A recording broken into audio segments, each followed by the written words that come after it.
પારડી બાર એસોસિએશનમાં 35 વર્ષના ઇતિહાસમાં પ્રથમવાર મતદાન શરૂ, વકીલોમાં ભારે ઉત્સાહ।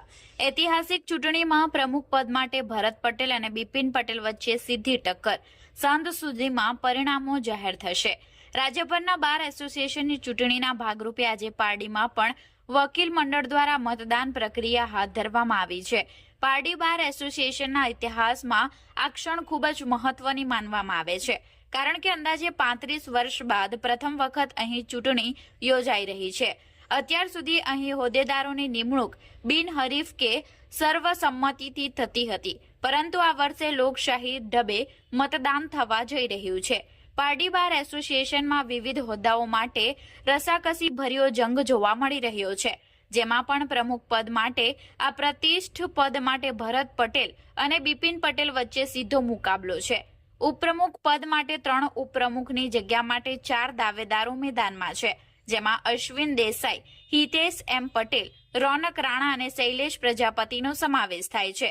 સેક્રેટરી પદના આ પદ માટે હિતેશ આર પટેલ અને અમિત પટેલ વચ્ચે જંગ જામશે।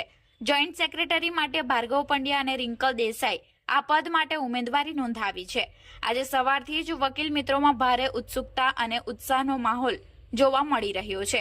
વકીલો પોતાના મત અધિકારનો ઉપયોગ કરીને મંડળના ભવિષ્યના સુકાનીઓ નક્કી કરશે।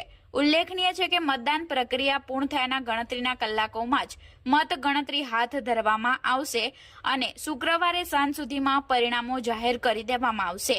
35 વર્ષ પછી યોજાઈ રહેલી આ ચૂંટણીના કારણે પારડી કોર્ટ સંકુલમાં રાજકીય ગરમાવો જોવા મળી રહ્યો છે।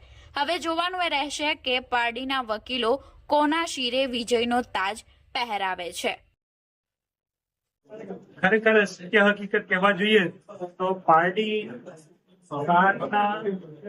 ઇલેક્શન આજ સુધીના ઇતિહાસમાં થયું નથી અને સર્વસંમતિથી જે સિનિયર એડવોકેટો નક્કી કરે એ પ્રમાણે નક્કી કરવાનું બધાની સર્વસંમતિ સૌ પ્રથમ આજે આ પારડી ઇલેક્શન થયું છે।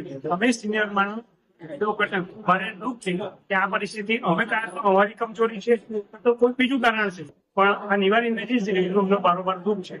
ભવિષ્યમાં પણ આ રીતની પરિસ્થિતિ નિર્માણ નહીં થાય, આને કારણે શું થશે કે વકીલોની વચ્ચેની જે એકાગ્રતા છે, એકતા છે, તેનો ભંગ થાય, તૂટી જાય, અંદર દુઃખ પેદા થાય અને તેવા સંજોગોની અમે આ ઇલેક્શન નિવારવા માંગતા। પ્રમુખ માટે 2 ઉમેદવારો છે, ઉપપ્રમુખ માટે 4 ઉમેદવારો છે, મંત્રી માટે 2 ઉમેદવારો છે અને આપણે સહમંત્રીમાં 1 છે। પ્રમુખમાં એક ભરતભાઈ મોહનભાઈ પટેલ અને બિપિનભાઈ મોહનભાઈ પટેલ।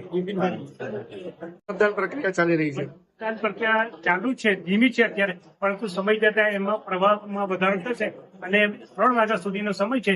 કોઈ પણ મતદાન માટે આપવા માંગતો હોય તો 3 વાગ્યા સુધી મતદાન કરી શકે અને 3 વાગ્યા પછી મતદાન પૂરું થયા પછી 1 કલાક પછી આ મતની ગણતરી કરવામાં આવશે અને જે બહુમતી મત મેળવશે એની ચૂંટણી જાહેર કરવામાં આવશે।